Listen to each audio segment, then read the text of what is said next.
যারা আমাদের remittance earner যারা আছে, যাদের আমরা রেমিটেন্স যোদ্ধা বলি, যাদের উপর বাংলাদেশের অর্থনীতি দাঁড়িয়ে আছে, তাদের প্রতি আমরা আমাদের দায়িত্ব পালন করতে পারি নাই। আমি আমার ব্যক্তিগত জীবনে দেখেছি, যখন এয়ারপোর্টে দেখতাম, এয়ারপোর্টে মানে আমরা অসৎ ব্যবসায়ী হোক, রাজনীতিবিদ হোক, তাদেরকে আমরা ভিআইপি মর্যাদা দিই, কিন্তু আমাদের রেমিটেন্স আর্নার যারা, তাদের সাথে আমরা অত্যন্ত অত্যন্ত খারাপ ব্যবহার করি, অপমানজনক ব্যবহার করি। এটা আমার সারা জীবনে একটা খুব দুঃখ ছিল, মনে হয়েছিল যে এটা আসলে অ্যালাউ করা উচিত না। যাই হোক, সেরকম মানসিকতা নিয়ে আমরা কাজ শুরু করেছি, কি কি করা যায়। তো প্রথমে আপনাদের বলে রাখি, আমরা প্রবাসী যারা কর্মী আছে তাদের কল্যাণের জন্য কি কি করেছি। প্রথম আমরা যে কাজটা করেছি সেটা হচ্ছে, আপনারা জানেন এখানে একটা প্রবাসী কল্যাণ ব্যাংক আছে, এই ব্যাংক থেকে ঋণ দেওয়া হয়। তো আমরা এখন এমন একটা ব্যবস্থা করেছি, এই ব্যাংকে এখন সরাসরি রেমিটেন্স পাঠানো যাবে।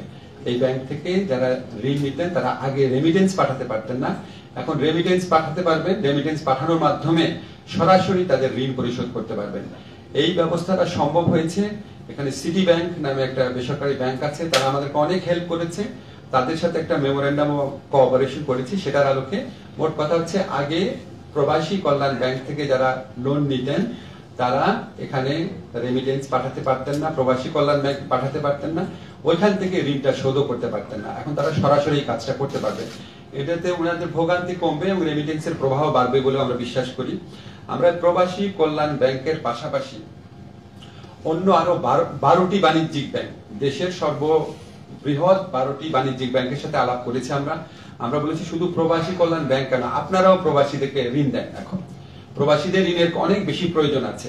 তো ওনারা আমাদের সাথে এগ্রি করেছেন, ওনারা রাজি হয়েছেন, কিন্তু এটার জন্য একটা ক্রেডিট গ্যারান্টি লাগবে। এটা বাংলাদেশ ব্যাংকের সাথে আমাদের যে সচিব মহোদয় আছে উনি কথা বলেছেন, বাংলাদেশ ব্যাংকের গভর্নর আছেন, উনি অত্যন্ত হেল্পফুল। উনি আমাদের সাথে যেভাবে কথা বলেছেন, আমরা আশা করছি এই ক্রেডিট গ্যারান্টিটা অচিরেই হয়ে যাবে। আমাদের কাছে মনে হয়েছে উনি পজিটিভ। এই ক্রেডিট গ্যারান্টিটা হলে এই 12টা যে বাণিজ্যিক ব্যাংক আছে তারাও প্রবাসীদেরকে ঋণ দিতে পারবে, যেটা আগে কখনো ছিল না। এর পাশাপাশি আমরা প্রবাসীরা আমরা লক্ষ্য করেছি যে ওনারা প্রবাসী কল্যাণ ব্যাংকের যে মূল শাখাটা, এখানে আসার ক্ষেত্রে অনেকের অনেক প্রতিবন্ধকতা থাকে, অনেক দূর প্রান্ত থেকে আসেন। এই জন্য আমরা যে সমস্ত এলাকায় আপনার সোনালী ব্যাংক এবং অগ্রণী ব্যাংক রয়েছে, ওই সমস্ত জায়গাতে প্রবাসী কল্যাণ ব্যাংকের বুথ স্থাপনের জন্য, অর্থাৎ আরো কোনো টাকা খরচ না করে বা ম্যান পাওয়ার খরচ না করে, আমরা অগ্রণী ব্যাংক এবং সোনালী ব্যাংক ওনাদেরকে প্রস্তাব দিয়েছি যে ওনাদের কিছু কিছু রিমোট জায়গা থেকে যেসব প্রবাসীরা আসেন এবং প্রবাসী অধ্যুষিত এলাকা থেকে যারা আসেন, সেখানে যেন আমরা প্রবাসী ব্যাংকের বুথ খুলতে পারি। আমাদের প্রস্তাব দেওয়া হয়েছে এবং আমরা খুবই আশাবাদী এটাও হয়ে যাবে। আর সবচেয়ে ইম্পর্টেন্ট যে জিনিসটা, আপনারা জানেন প্রবাসী শ্রমিক যারা আছেন, কর্মী যারা আছেন, তারা প্রবাসের নানা ধরনের ভোগান্তির শিকার হন এবং সেখানে আমাদের দূতাবাসগুলো ঠিক মতো দায়িত্ব পালন করেন না, এই ধরনের অভিযোগ রয়েছে। আমাদের শ্রম কল্যাণ উইং রয়েছে, তারপরেও তারা ঠিক মতো কাজ করে না, এই ধরনের প্রচুর অভিযোগ, আপনারা সবাই এটা জানেন। তো আমরা সেটা খুব শক্তভাবে দেখার চেষ্টা করেছি। আমরা এই দূতাবাস সময়ে এই শ্রম কল্যাণ উইংকে আমরা ফর্ম ছাপিয়ে পাঠিয়ে দিচ্ছি যে এখন থেকে তাদের ওখানে কতগুলা কমপ্লেইন আসতো, কে কমপ্লেইন করলো, কমপ্লেইন যে করেছে ওনার ফোন নাম্বার কি, নাম কি, এবং ওই কমপ্লেইনের ব্যাপারে উনি কি ব্যবস্থা নিয়েছেন, এটা আমাদেরকে নিয়মিতভাবে রিপোর্ট করবেন। এবং এখান থেকে আমরা সরাসরি ওইখানে যে উল্লেখিত অভিযোগকারীর নাম এবং ফোন নাম্বার থাকবে, সবগুলা তো চেক করতে পারবো না, সেগুলো আমরা দৈর্ঘ্যের ভিত্তিতে চেক করে দেখব যে ওনারা সত্যি ফাংশন করছেন নাকি। এবং আমি আপনাদের মাধ্যমে এই বার্তা দিতে চাই, যদি আমাদের প্রবাসী কল্যাণ উইং এ কেউ ঠিক মতো দায়িত্ব পালন না করে, একদম আমাদের প্রবাসী ভাইদের জন্য সেবামূলক কল্যাণমূলক সেবকের মতো ভূমিকা না নিয়ে কাজ করেন, দরকার হলে আমরা সেখানে পরিবর্তন আনবো। এই ব্যাপারে আমরা কোনো রকম ছাড় দিব না।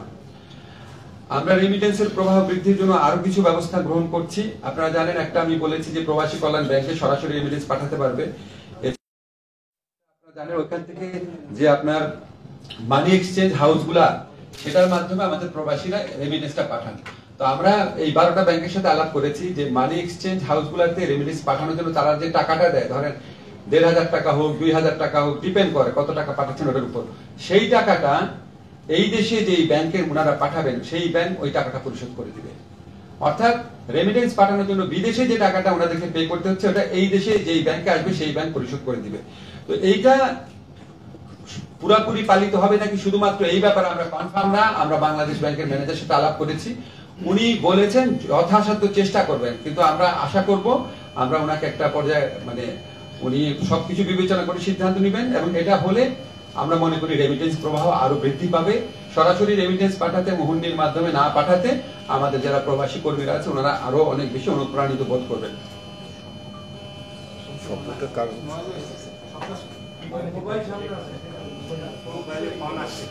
মোবাইলটা একটু সরান, এইখানে মোবাইল রেখেছেন মনে হয়।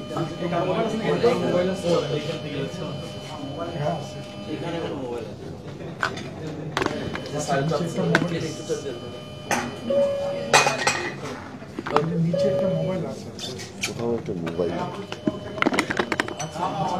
আচ্ছা থাক থাক, আওয়াজ হোক, বাদ দেন, এটা ধরে পানি টানি ফেলেন না, থাক আওয়াজ হোক। আচ্ছা সমস্যা নেই, আওয়াজ হোক।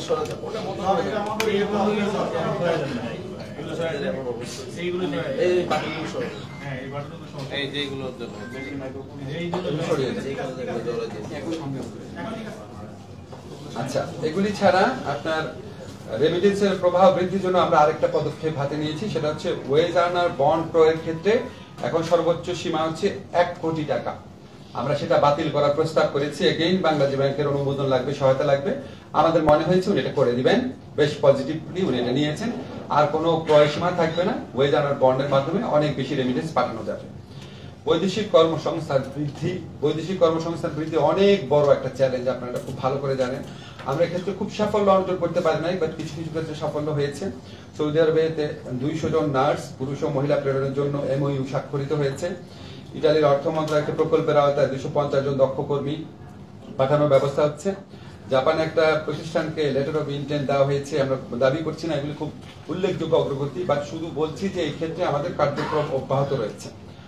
আর আরেকটা জিনিস আপনাদের বলি, আমাদের এখানে প্রবাসী কর্মীদের বিদেশে পাঠানোর ব্যাপারে অনেক ভোগান্তি হয়, অনেক টাইম লাগে। এটা একটা চিরাচরিত কমপ্লেইন। তো আমরা ইনভেস্টিগেট করে দেখলাম যে এখানে প্রবাসীরা বিদেশে যেতে চাইলে 3টা স্তরে অনুমোদন লাগতো। একটা হচ্ছে কনসার্ন দূতাবাসের, মানে সৌদি আরবে পাঠাতে হলে সৌদি আরবের দূতাবাসের, তারপর হচ্ছে মন্ত্রণালয়ের, তারপর হচ্ছে PMET প্রশিক্ষণ ব্যুরো। তো আমরা এখন থেকে মন্ত্রণালয় আর কোনো ভূমিকাই পালন করবে না, এখন থেকে 2টা জায়গায় অনুমোদন নিতে হবে। 3টা জায়গার পরিবর্তে যখন 2টা জায়গায় অনুমোদন নিতে হবে, তাহলে প্রবাসীদের এই বিদেশে যাওয়ার ক্ষেত্রে অনুমোদন প্রক্রিয়ায় যে ভোগান্তি, সেটা আমাদের হিসাব মতে অনেক কমবে এবং 15 থেকে 30 দিন সময় কমে যাবে। লিড টাইম আমরা বলি। ওনাদের যে যাওয়ার প্রস্তুতির যে সময়টা, সেটা যদি 3 মাস লাগতো আগে, এখন আমরা আশা করি এটা 2 থেকে 2.5 মাস লাগবে পর্যন্ত, আমরা কমানোর জন্য। বাট আপনাদেরকে কনফার্ম করছি মন্ত্রণালয়ের অনুমোদনের প্রক্রিয়া থাকবে না, এটা আমরা প্রয়োজনীয় আইন সংস্কার করে ফেলেছি। সেকেন্ড যে জিনিসটা হচ্ছে, এটা আপনারা সবাই জানেন যে প্রবাসীদের ক্ষেত্রে অনেক বড় একটা কমপ্লেইন থাকে, ওনাদের বাইরে পাঠানোর ক্ষেত্রে যত না খরচ অফিসিয়াল, তার চেয়ে অনেক বেশি খরচ হয়।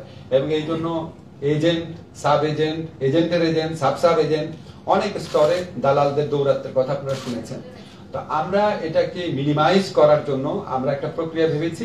আমরা এখন থেকে এজেন্ট, সাব এজেন্ট যারা আছেন, সাব এজেন্ট বিশেষ করে, এজেন্টরা তো আমাদের এখানে নিবন্ধিতই, সাব এজেন্ট যারা আছেন, ভদ্র ভাষায় সাব এজেন্ট বললাম, মানে যাদেরকে আপনারা অনেক সময় দালাল বলেন, বাট তাদের মধ্যে ভালো লোক আছেন, খারাপ লোক আছেন, আমরা ওনাদেরকে রেজিস্ট্রেশন করে দিব। রেজিস্ট্রেশন করে দিলে ওনারা একটা জবাবদিহিতার প্রক্রিয়ার মধ্যে থাকবেন। এবং আমরা আশা করব, আজকে বাইরের নেতৃবৃন্দ আছেন, ওনাদেরকে বোঝানোর চেষ্টা করব, ওনারা যদি আমাদের সাথে সহযোগিতা করেন, ইনশাআল্লাহ আমরা এই সাব এজেন্টদের দৌরাত্ম্য অনেকাংশে কমাতে পারবো। এই দৌরাত্ম্য কমানো গেলে বিদেশে যাওয়ার যে অহেতুক যে অতিরিক্ত টাকা দিতে হয়, সেটা কিছুটা হলেও কমবে, আশা করি অনেকাংশে করবে। এবং আমি আশা করি বাইরের নেতৃবৃন্দ আছেন, ওনারা সহযোগিতা করবেন, এটা আমরা করতে পারবো। আরেকটা জিনিস আমরা করার চিন্তা করছি, এবং এটা অবশ্যই করব, রিক্রুটিং এজেন্টদেরকে এখন আমরা সার্টিফিকেশন করব। ওনাদের পারফরমেন্সের ভিত্তিতে, ওনাদের অভিজ্ঞতার ভিত্তিতে, ওনাদের পাস্ট রেকর্ডের ভিত্তিতে আমরা ওনাদেরকে ক্যাটাগরাইজ করব। যে ক্যাটাগরি A রিক্রুটিং এজেন্ট হচ্ছে এটা, ক্যাটাগরি B হচ্ছে এটা, ক্যাটাগরি C হচ্ছে এটা। সো এটা করলে ওনাদের মধ্যে পারস্পরিক প্রতিযোগিতা বৃদ্ধি পাবে, গুড প্র্যাকটিস বৃদ্ধি পাবে, এবং যারা ভোক্তা পর্যায়ে আছেন, অর্থাৎ প্রবাসী কর্মী হিসেবে যারা যেতে চান, তারাও একটা নির্দেশনা পাবেন যে না, এই রিক্রুটিং এজেন্টের বিরুদ্ধে কমপ্লেইন কম, এদের পারফরমেন্স ভালো। আমরা আশা করি এটা করার মাধ্যমে অভিবাসন প্রক্রিয়ায় পলিসি ইন্টারভেনশন করা যাবে, ভোগান্তি অনেক কমবে। আরেকটা জিনিস আপনাদের বলে রাখি, আপনারা অনেকেই প্রশ্ন করবেন হয়তো মালয়েশিয়ার ব্যাপার নিয়ে। আমাদের প্রধান উপদেষ্টা নোবেল বিজয়ী ডক্টর মোহাম্মদ ইউনূস যখন শপথ গ্রহণ করেছেন তার 3-4 দিনের মাথায় হঠাৎ স্যার উঠে গেলেন কথা বলতে বলতে। তো স্যার এসে বললেন যে ওনাকে মালয়েশিয়ার প্রধানমন্ত্রী ফোন করেছেন, সরি প্রেসিডেন্ট ফোন করেছেন, আনোয়ার ইব্রাহিম, প্রধানমন্ত্রী আনোয়ার ইব্রাহিম ফোন করেছেন আর কি।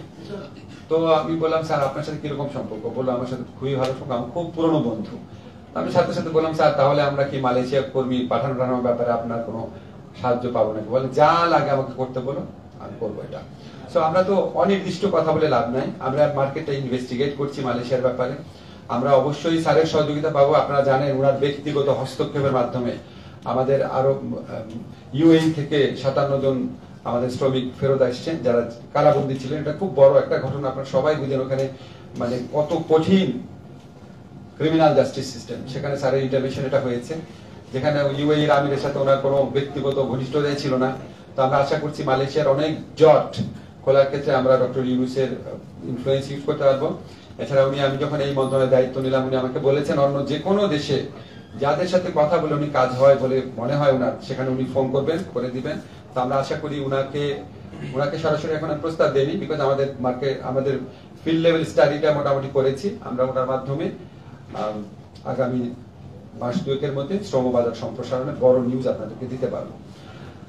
এটা হচ্ছে আরেকটা জিনিস ছিল, সেটা হচ্ছে লাস্ট, এটা আপনাদের খুব আনন্দের সাথে জানাতে চাই। আমাদের যারা প্রবাসী শ্রমিক, যারা এই ছাত্র জনতার বৈষম্য বিরোধী আন্দোলনের সাথে সংহতি জানিয়ে নিজেদের জীবন এবং জীবিকাকে রিস্কের মুখে ফেলে ওনারা কতজন একটা হয়েছে 87 জন ওনারা জীবন এবং জীবিকার ঝুঁকি নিয়ে ওখানে কারাবরণ করেছেন। আমরা ওনাদের এই স্যাক্রিফাইসটা সবাই মনে রেখেছি। আমি দেখেছি ওনারা যখন দেশে ফিরে আসার সিদ্ধান্ত হয়েছে, আপনারা সবাই পত্রিকা যারা আছেন, সাধারণ মানুষ সবাই কি পরিমাণ উচ্ছ্বসিত হয়েছে। আজকে আপনাদেরকে আরেকটা গুড নিউজ দিতে চাই, আমরা প্রবাসী কল্যাণ মন্ত্রণালয়ের পক্ষ থেকে ওনাদের পুনর্বাসনের ব্যবস্থা করব। আমাদের অলরেডি 87 জনের সাথে যোগাযোগ হয়েছে, 87 জনের সাথে যারা ফিরে এসেছেন। আপনারা জানেন 57 জন না, আরো অনেকেই বন্দী ছিলেন, অনেকেই ফিরে আসছেন। 87 জনকে আমরা এনলিস্ট করতে পেরেছি। আমরা ওনাদেরকে কর্মসংস্থানের ব্যবস্থা করব বাংলাদেশে। ওনাদের প্রতি এটা আমাদের দায় মনে করি বাংলাদেশে। আমরা প্রবাসী কল্যাণ ব্যাংকের প্রবাসী কল্যাণ যে স্কিম আছে বিভিন্ন আমাদের ওই মন্ত্রণালয়ের মাধ্যমে, আমাদের ব্যাংক আছে আমাদের একটা বোর্ড আছে, কল্যাণ বোর্ড আছে, আমাদের বিএমইটি আছে, যেখানে আমাদের মোট কথা আমাদের মন্ত্রণালয়ের মাধ্যমে তাদেরকে কর্মসংস্থান মানে চাকরি হোক, ব্যবসার উদ্যোগ হোক, সেটার ব্যবস্থা করব। দরকার হলে আমরা এখানে যারা প্রাইভেট সেক্টর আছেন, যারা খুব মানব কল্যাণের কাজ করেন, তাদের সাথে যোগাযোগ করব। এমনও আমরা চিন্তা করেছি যে ওনাদেরকে আমরা একটা সিড মানি দিয়ে আমাদের প্রবাসী কল্যাণ ব্যাংক থেকে যদি করার স্কোপ থাকে, আমরা ওনাদের উদ্যোক্তা হওয়ার যদি ওনাদের ইচ্ছা থাকে, সেখানেও আমরা ওনাদেরকে সহযোগিতা করব। যদি প্রয়োজন হয় আমরা এখানে যে আপনারা জানেন গ্রামীণের আওতায় গ্রামীণ ব্যাংকের যে ফরম্যাট রয়েছে, তাদের বিভিন্ন উদ্যোক্তা কর্মসূচি রয়েছে, দরকার হলে তাদের সাথে পার্টনারশিপে কাজ করব। মূল কথা হচ্ছে আমরা ওনাদেরকে বিকল্প কর্মসংস্থানের ব্যবস্থা করব। ওএসএল এর মাধ্যমে সম্ভব হলে বিদেশে পাঠানোর চেষ্টা করব, অন্য কোনো দেশে। একটা দেশে তারা যেতে পারেনি, হয়তো অন্য দেশে পারবে। সম্ভব না হলে আমরা আমাদের প্রবাসী কল্যাণ মন্ত্রণালয়ের উদ্যোগে নেতৃত্ব দিয়ে অবশ্যই তাদের কর্মসংস্থানে আমরা সর্বাত্মক প্রচেষ্টা গ্রহণ করব। ধন্যবাদ আপনাদের।